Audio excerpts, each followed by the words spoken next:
Okay. Hello. Today we will be doing an interview with Dr. Stone. Dr. Stone will be serving as our general education teacher instructor today. She will be giving us some feedback coming from the perspective of a general ed educator. Dr. Stone, could you please greet us and give us a little information or intro about your educational background, please? Okay, I am Dr. Sherilyn Stone. I have been in education for 28 years. I've taught pre-K, kindergarten, and first grade, and doing summer programs. I've also taught second grade. Currently, I'm serving in the capacity where I help kids that are struggling or below grade level through intervention services. Excellent. Could you describe your role in the IEP process?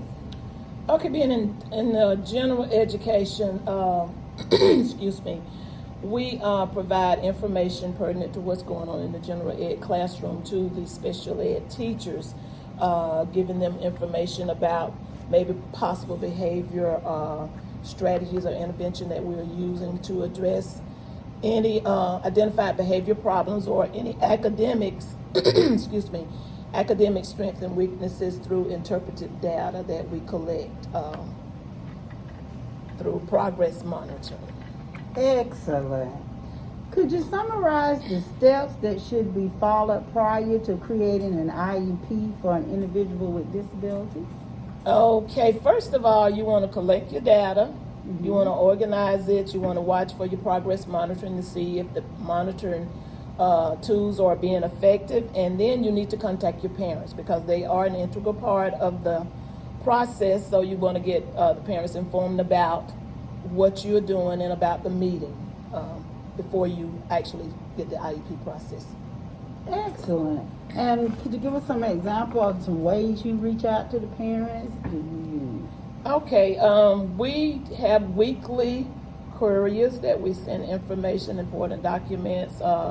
We contact our parents through Class Dojo. We also use our at-home team where we make parent contact concerning children's progress, and we keep our parents updated about their children's academic and even behavior concerns that we have because the parents are the children's guardians, and we can't do anything or move forward with anything without their permission. So we consult with them and we share our findings so that we can better serve our kids and make things better for them.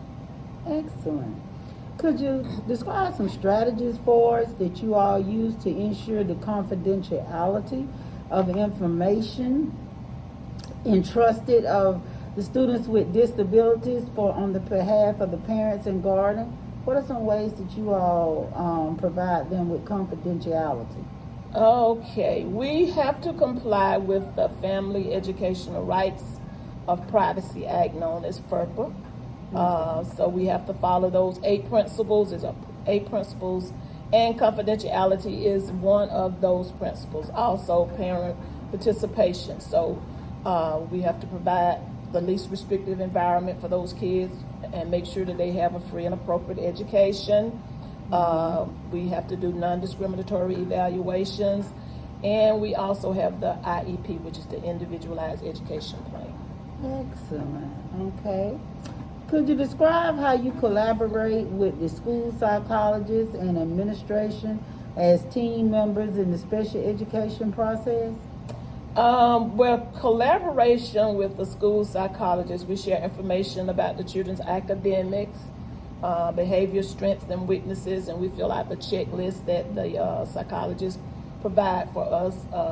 We also have the MTSS team, information about the child's academic and behavior concerns. Okay. Could you describe the special education resources and training that's provided by your district? Our district provides lots of professional learning for our teachers to keep us abreast of all the current concerns and issues, the practices, and the laws that are pertinent to special education so that we'll be in compliance with those laws. So we have lots of professional development throughout the district. Okay.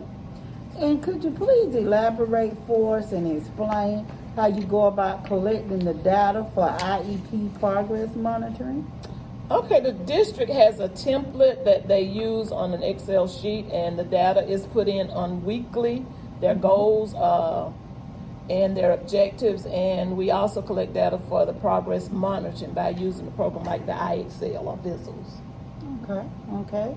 And could you tell us some examples and describe for us some collaboration that you have done in the past with the special education instructor?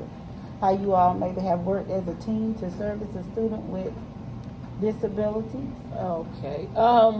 Each teacher has unique qualities and skills, so we do a lot of collaboration with our special education teachers, and we bring different skills to the table that we might be aware of, and we put those skills and training together to make opportunities better for our kids, and so that they can become more effective in their learning. Excellent. Well, Dr. Stone, you have done an awesome job with this interview today. And I want to say before we close, I have truly enjoyed working with you this summer in your classroom. And you have given me some great insight on how to set up a classroom. And I've got to see firsthand exactly how the students interact in the classroom. And I want to thank you so much for opening up the doors of your classroom. You Thank are you. more than welcome. We have truly enjoyed having you here with us this summer. You've been a great asset to the class, and we just appreciate you for all you do for our children. Thank you so much for being available to help this summer. Thank you.